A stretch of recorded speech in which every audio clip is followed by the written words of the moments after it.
પ્રસંગે વિસ્તારના લોક લાડીલા નેતા શ્રી છોટુભાઈ પાટીલ ખાસ ઉપસ્થિત રહ્યા હતા। તેમની આગેવાનીમાં શિવતીર્થના યુવક તથા શારદા વિદ્યા મંદિરના વિદ્યાર્થીઓ દ્વારા છત્રપતિ શિવાજી મહારાજની પ્રતિમાના પુષ્પહાર અર્પણ કરી શ્રદ્ધાભાવપૂર્વક પૂજન કરવામાં આવ્યું હતું। આ સમગ્ર વાતાવરણ દેશભક્તિના રંગે રંગાઈ ગયું હતું અને વિદ્યાર્થીઓમાં અદ્ભુત ઉત્સાહ જોવા મળ્યો હતો।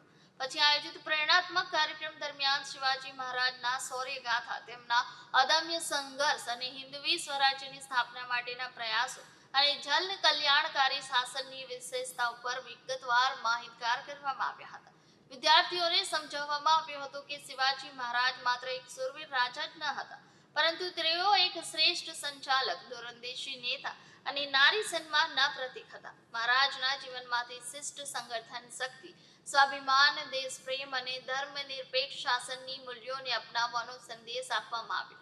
ખાસ કરીને યુવા પેઢીને આદર્શ જીવન જીવવા માટે શિવાજી મહારાજના વિચારોને જીવનમાં ઉતારવાની અપીલ કરવામાં આવી। આ કાર્યક્રમના અંતિમ તબક્કામાં વિદ્યાર્થીઓ અને શિવતીર્થના યુવા ભાઈઓ દ્વારા જય શિવાજી, જય ભવાનીના ગુંજતા નાદ સાથે સમગ્ર પરિસર દેશભક્તિના જુસ્સાથી ગુંજી ઉઠ્યું। દરેકના ચહેરા પર ગૌરવ અને પ્રેરણાની લાગણી સ્પષ્ટ દેખાતી હતી। આ રીતે શારદા વિદ્યા મંદિર સંકુલ ખાતે ઉજવાયેલો શિવ જયંતિ મહોત્સવ માત્ર એક ઔપચારિક કાર્યક્રમ નહીં, પરંતુ ઇતિહાસ પ્રત્યે ગૌરવની ભાવના જગાવતો અને વિદ્યાર્થીઓમાં રાષ્ટ્રપ્રેમની ચેતના પ્રગટાવતો યાદગાર અને પ્રેરણાદાયી પ્રસંગ સાબિત થયો।